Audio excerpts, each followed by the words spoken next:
So good afternoon to everyone.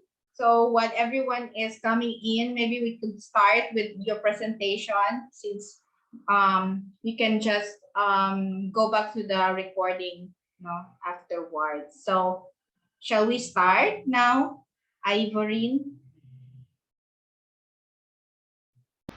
Good afternoon, everyone. My name is Irene Angeli Ida Kipil, third year BSAB student, and today we're going to discuss our assigned topics, which is the market research report. So, this is a summary of findings of market research report titled Understanding Consumer Demand for Nutritious Food in Nyanza District in Rwanda. So, Nyanza District is from the country of Rwanda and is located in East Africa.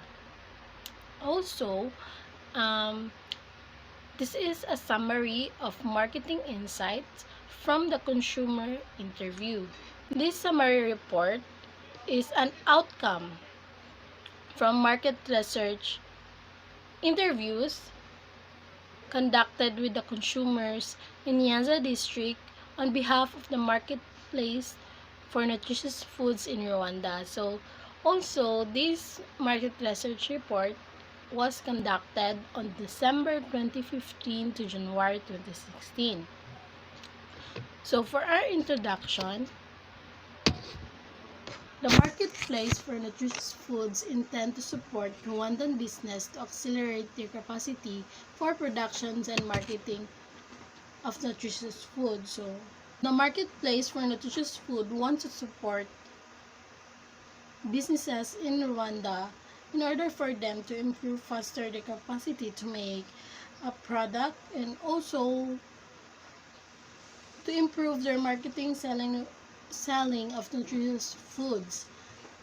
Also, the objectives for Nyanza consumer interviews was to complement gains in landscaping of business environment with information on demand side aspect of the food system, including what foods are buying, where are they buying them, and what are the important factors governing for food purchase appear to be so.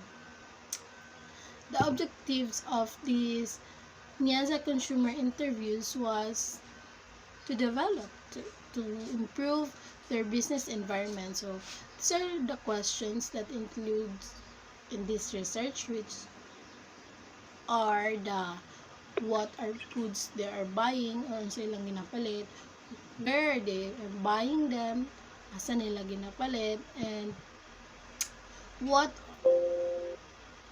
the important factors governing the food purchase appear today. So, what are the factors that can govern that food purchase that might appear to be? So, next is for our market research methodology. So, in our research market methodology,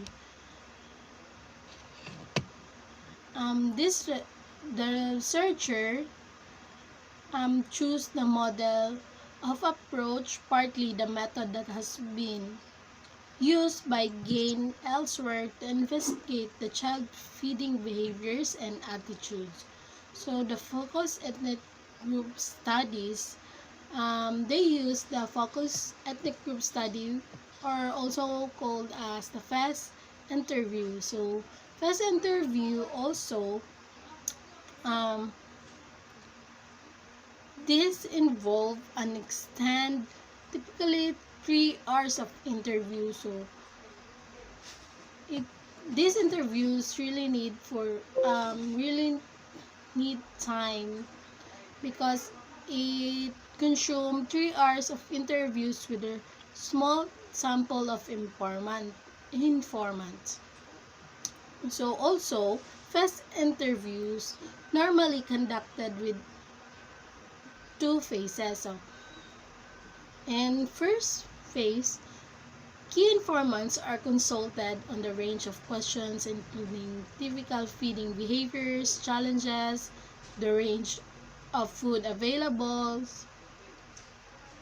and the way they are prepared and consumed. So, In the first phase, they're going to ask some questions including that their typical feeding behaviors, unsa ng mga feeding behaviors, the challenges that also the range of foods available and the way they prepared and consumed. So, what are the food available to them and also how they going to prepare and consume that food.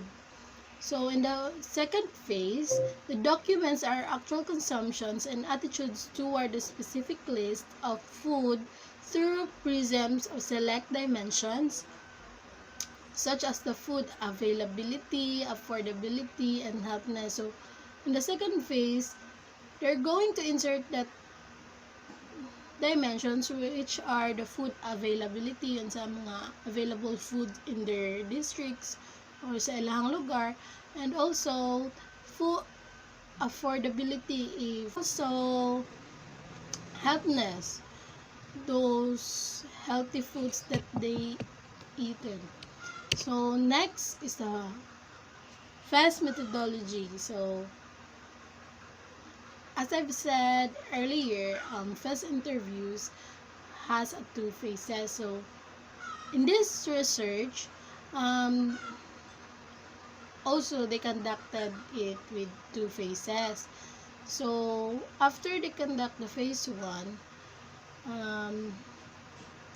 this is normally performed and recorded, transcribed before being analyzed remotely, where instead analyzed in the field daily without audio recording based on handwritten notes, allowing phase 2 to commence sooner. So the phase 2 interview modification include in-depth questions on sourcings of food, covering opinions about the types of vendors and procurement of food secured direct from farmers. Interviews topics withdrew from phase include 24 hours recall. So these phase interviews include 24 hours recalls of food consumed or food consumed by children, and also a 7-day recall for food consumed by the family, and the rating task in which the respondent are asked and rate in the series of food items of 5-point scale according to the different attributes. So next is the consumer sampling criteria. So for our consumer sampling criteria,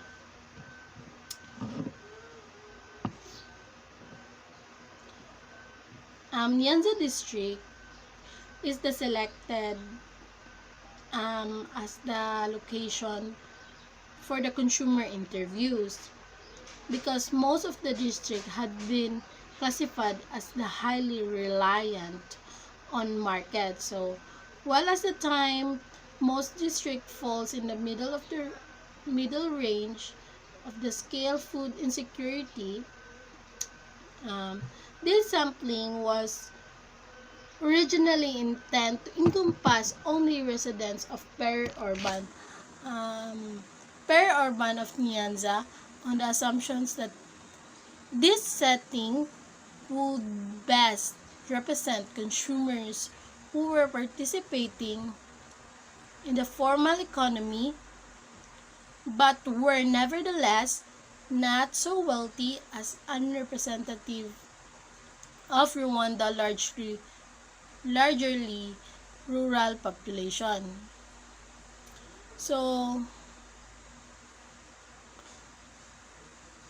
in the sampling or consumer sampling criteria, they intended only the residents of peri-urban. So peri-urban is the mix of rural and urban area. So peri-urban is in the middle. And also, to be selected from the interview of respondent needed to meet two criteria. So this needed two criteria for respondent interviews.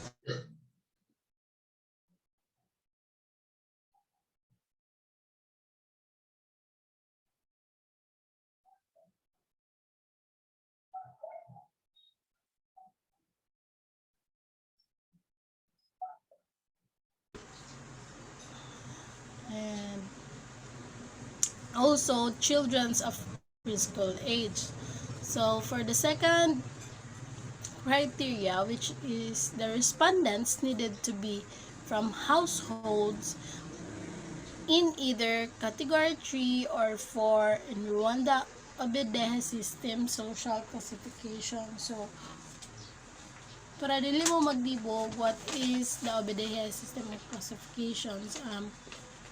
First, I will define the Obedehe. So, Obedehe refers to the long-standing of Rwandan cultural practices of collective actions and mutual support to solve problems within the community. So, this is the table of Obedehe classification. So, in the category 1, those or this is the family who do not own a house and can hardly afford their basic needs. So, in category 2, those who have a dwelling of their own are able to rent one but rarely get full-time jobs.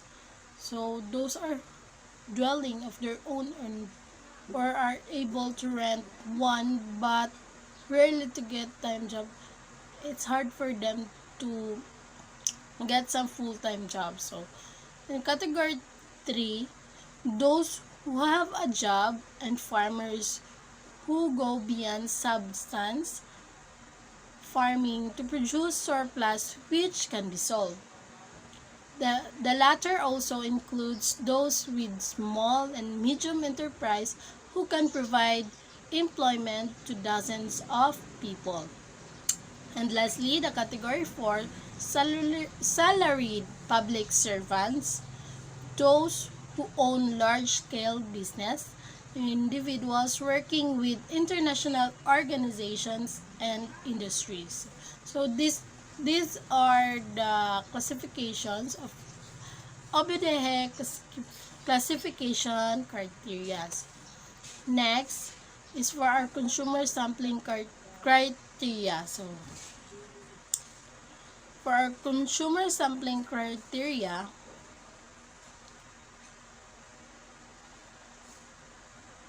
is the interviewer was directed by the health worker to household in category 3 and 4 who also had children who fit in the age 8 criteria.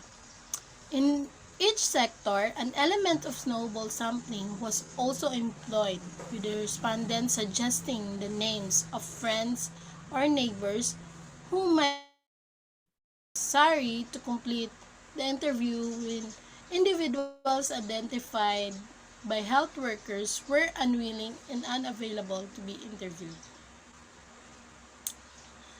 Next is the Respondent Occupations data suggested that there was an element of bias related to this, with interviews occurring over the school break and in the vicinity of several schools.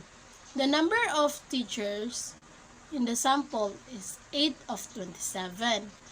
It's large, and the education levels of urban samples are high, with 8 of 15 educated university level. So, in the next slides, I will show you the tables of this data that they gathered. So, for the respondents, occupations, the occupation is accountant, business owner, farmers, farmer plus other activities, hairdressers, librarian, teachers, university lecturers, veterinarian, and lastly, the unemployed. So, for the accountant occupation, for very urban, there is 0. and urban has 1 in a total of 1. So for the business owner, per urban has 1 and also for urban has 3, a total of 4. So in the farmer, there are 6 in per urban and 0 for urban, a total of 6. And farmer plus other activities, there are 0 and for urban has 2, a total of 2. For hairdresser, there are 1 in per urban and 0 in urban, a total of 1. And for librarian, there are 0 in peri-urban and 2 in urban, a total of 2. For teachers, there are 3 in peri-urban and 5 in urban, a total of 8. For university lecturers, there are 0 in peri-urban and 1 in urban, a total of 1. For veterinarian, there are 1 of per-urban and 0 in urban, a total of 1. For unemployed, there are 0 in per-urban and 1 in urban, a total of 1. So in the per-urban, the respondent occupations are total with 12. And urban has a total of 15 respondent occupations. And all in all, the total of the respondent occupation is 27. For the respondents of education profile, education level achieves. These are the education level achieved. So first is did not attend any school, did not complete primary school, completed primary school, did not complete secondary school, completed secondary school, did not complete university, completed undergraduate university, completed postgraduate university. So first, did not attend any school. For very urban, there are 1 and urban has 0, a total of 1. So who did not complete primary school? There are 1 in peri-urban and 0 in urban, a total again of 1. And completed primary school, there are 3 in peri-urban and 1 in urban, a total of 4. Did not complete secondary school, there are 4 in peri-urban and 2 in urban, a total of 6. Completed secondary school, there are 2 in peri-urban and 2 in urban, a total of 4. Did not complete university, there are 0 in peri-urban and 1 in urban, a total of 1. And completed undergraduate university, there are 1 in peri-urban and 8 in urban, a total of 9.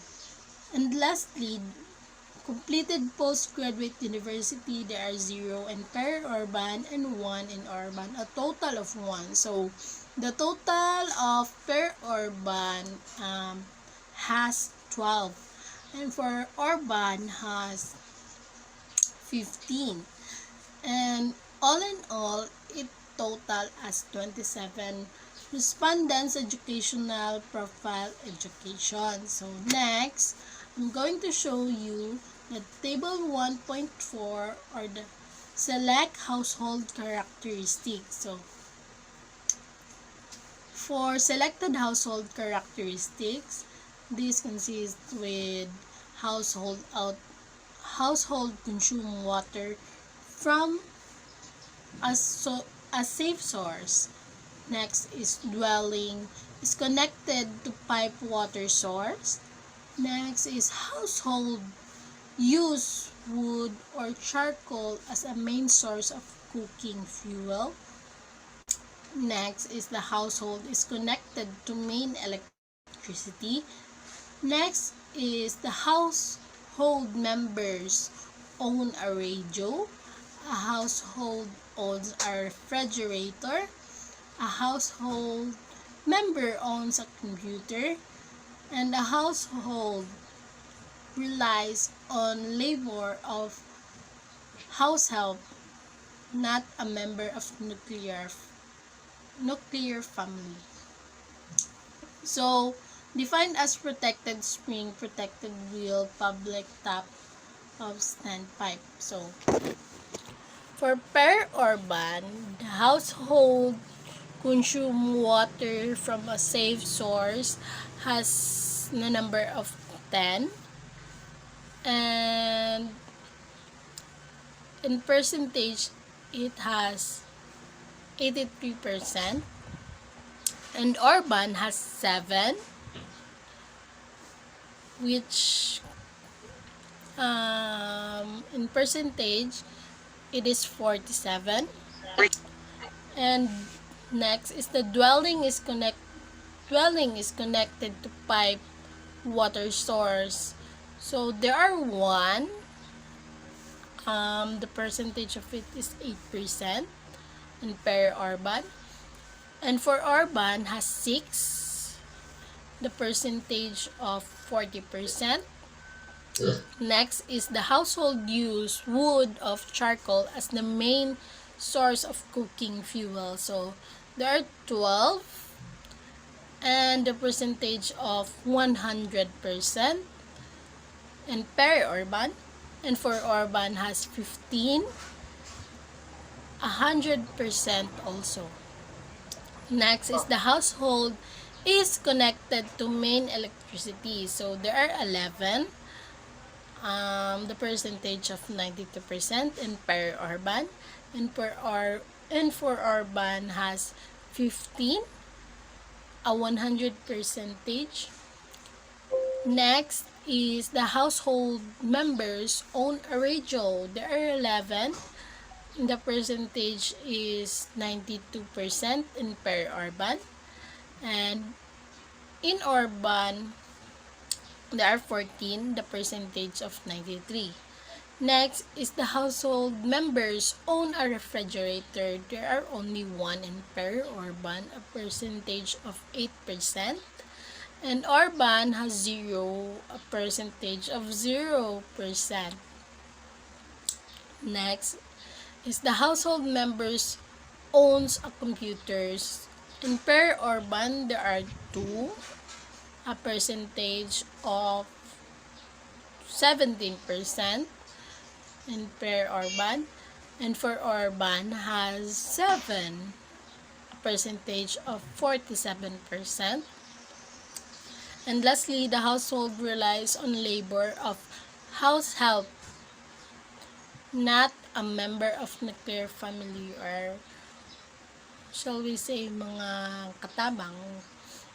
So in peri-urban,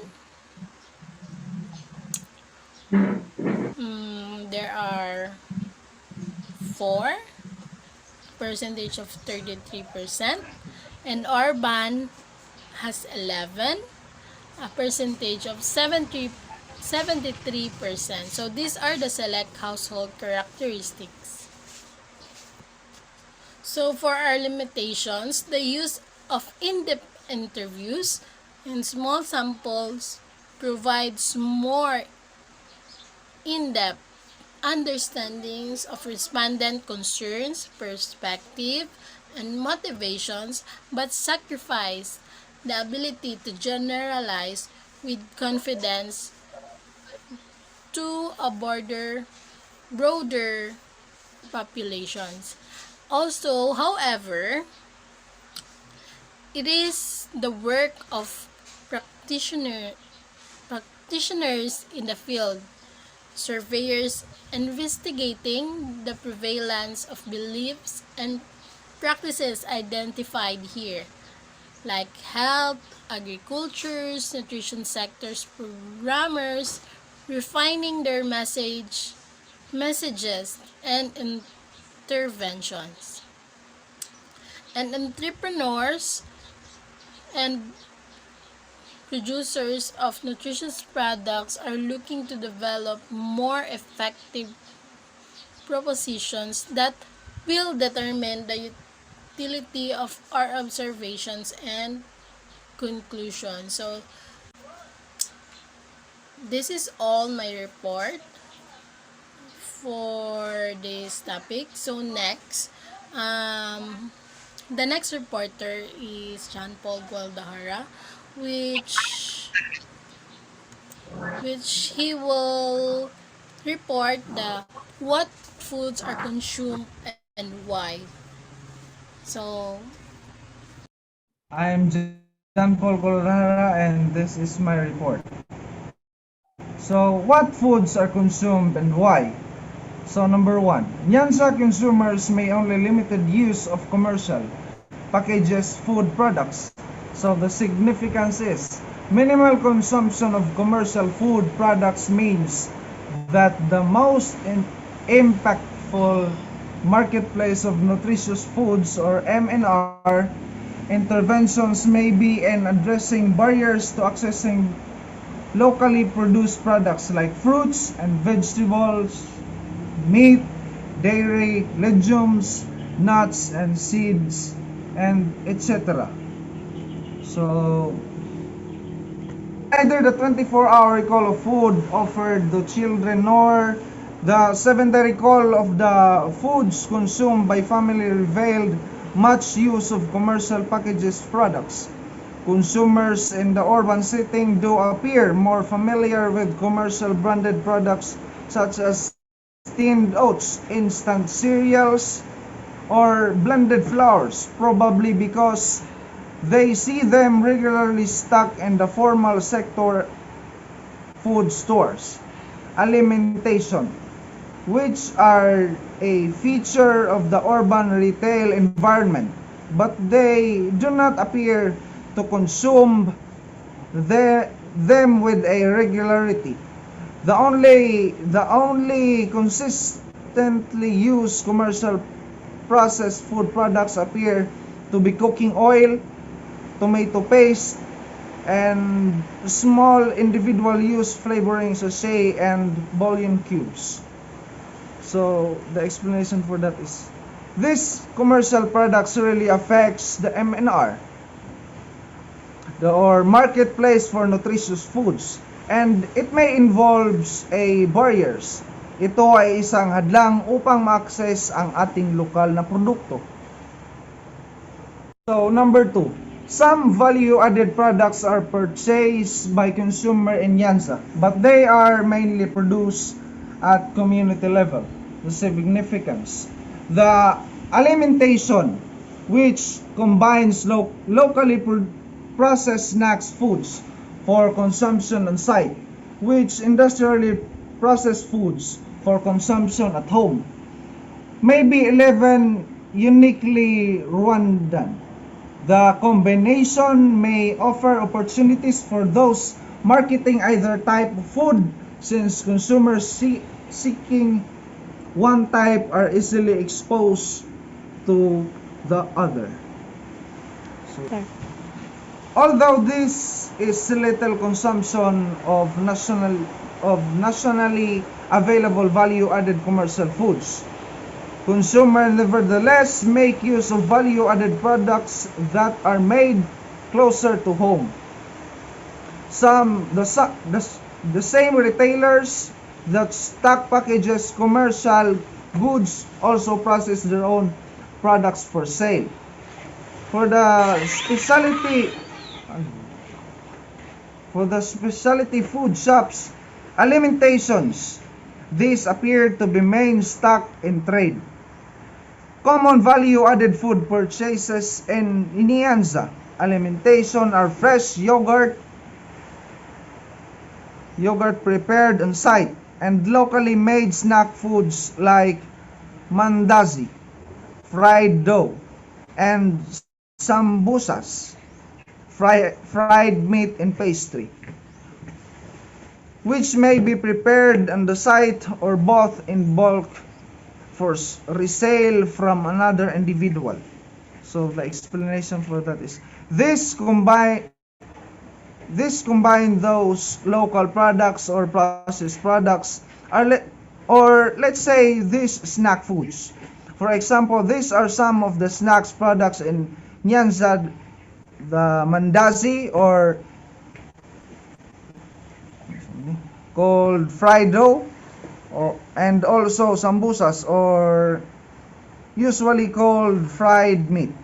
These are consumed on site, and also those industrially produced food na also ginagamit sa pagkonsumo sa ilang bagay. So by this they two combination they two combination will give them or Rwandan an opportunity to market those kind of food. It is because the consumer or consumers are seeking for those kind of foods that are easily to find. So number 3, some processing is an important feature of the food system in Nyanza and reflects a widespread concern about food adulteration. Significance. The importance of ingredient quality to consumer means that efforts to market produce processed products will need to address fears of adulteration if they are to overcome the preference local and home processing. Narratives was the risk that a food product that was not genuine may be sold by an unscrupulous vendor. Certain foods are more likely than others to convey this risk. Ground cassava leaves might have other inferior greens blended into them to maximize profit. Grounded nut flour may be diluted with maize flour, which is cheaper. Porridge flours combined with soy, maize, and sorghum may not contain these ingredients in the correct ratio.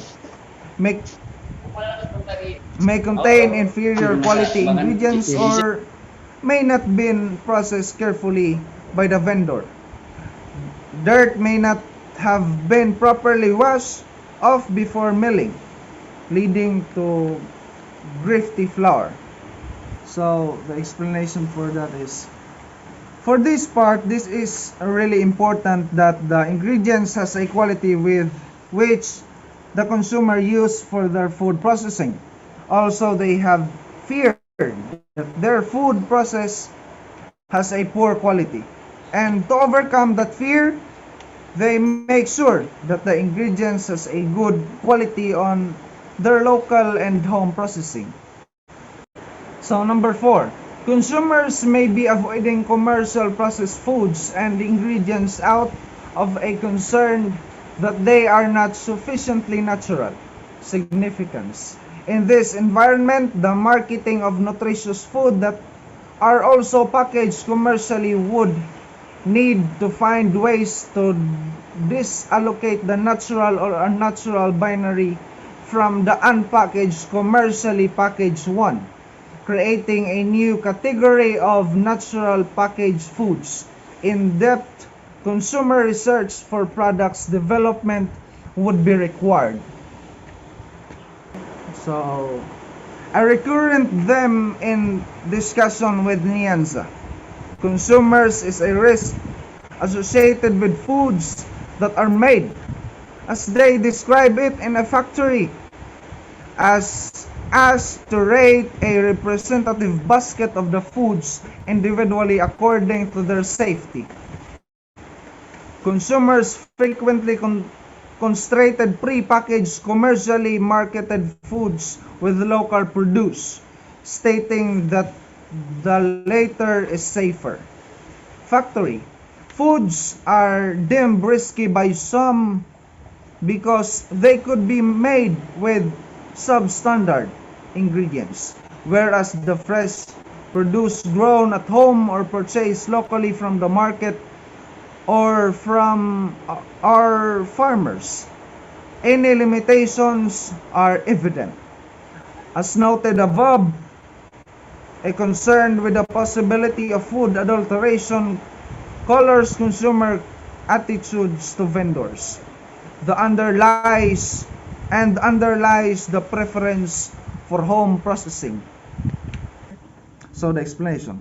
The consumer is avoiding buying commercial processed food and ingredients. So in order for them to solve the kind of processed product, they find a way to make a new natural food package. So in this, it really need a consumer research in order for them to improve the product that they needed. So number 5, the diet of urban consumer does not differ significantly from that of pre-urban population. Significance. Marketing approaches premises an aspirational urban class or consumer, one who is eager to leave behind elements of the rural diet may struggle to reach an audience in Nyanza. The main characteristics of the pre-urban diet are also those of the urban diet.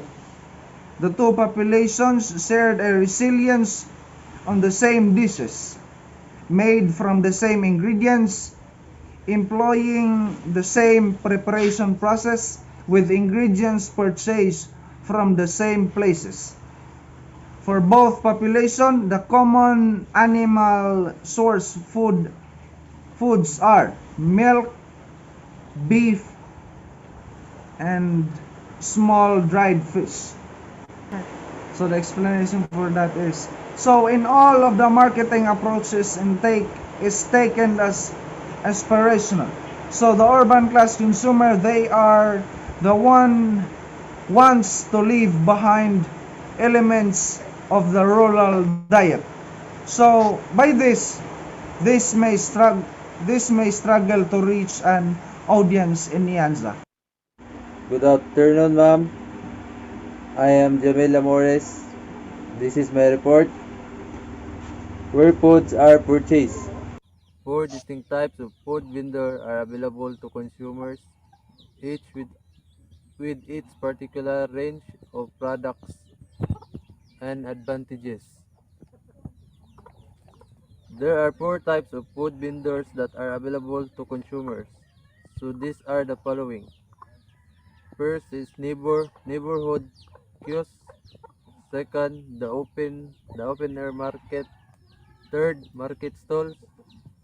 Fourth, alimentations. The first is neighborhood kiosks are typically the source for daily small quantities of foods. There are usually vendors who sell their small quantity of food near your house, just like in here the Philippines usually called in sari-sari store. Is characterized by a shifting area of vendors, all of whom deal in fresh agricultural produce. The open air market, these are the vendors who usually sell and produce agricultural products. Number 3, market stalls are similar to kiosks